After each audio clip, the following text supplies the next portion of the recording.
script a little bit, maybe a page or two ahead, you know, script it a little bit. And then we write ideas down in a book. And then you start laying out the page. You know, it's very formulaic, laying out the page. We pencil everything. Pencil all the dialogue.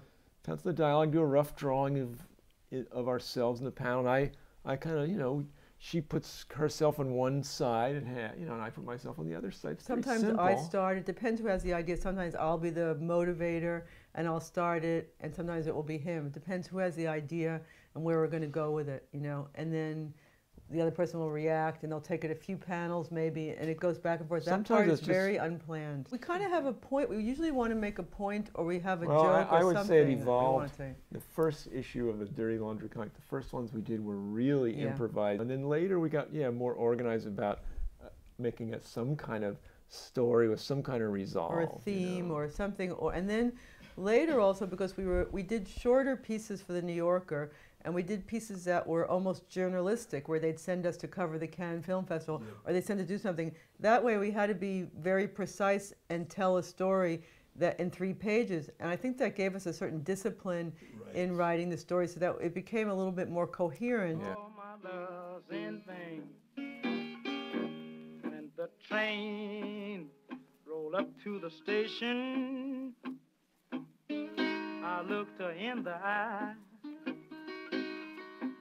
And the train rolled up to the station. As a result of having to do shorter pieces for larger publications. Aline would just pour out this ideas would just be coming out of her like a fountain. I'd be writing down as fast as I could what she was saying, because it was all like funny and interesting, you know.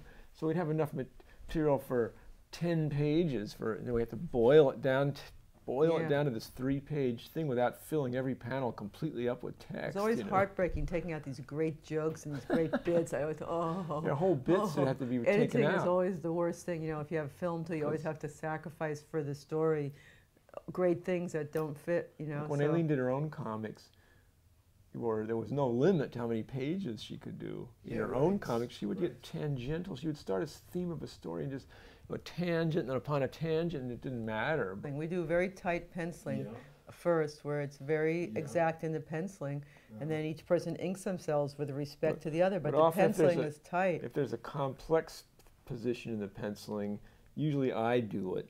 Sometimes he does that, or something will be unreadable. I'll come down in the morning, he'll have changed it a little bit. Cleaned it up. Cleaned it up. And Sophie always yells at him and says, "Don't touch Mom's drawing." It's, you know, she really gets really furious. Well, she doesn't get really furious, but she says, don't mess with her drawing. It has its own charm, even if it's primitive. You don't have to make it correct. And it's hard sometimes for him, I can't help myself. Because sometimes my drawing is so illogical. Like if the thumb is on the outside of the hand, sometimes it drives him crazy. And I'll come back and he'll put it on the right side. And I'll go, "Oh, that's right. The thumb's over there." Well, sometimes it's in the interest of readability. Yeah, sometimes. Depends.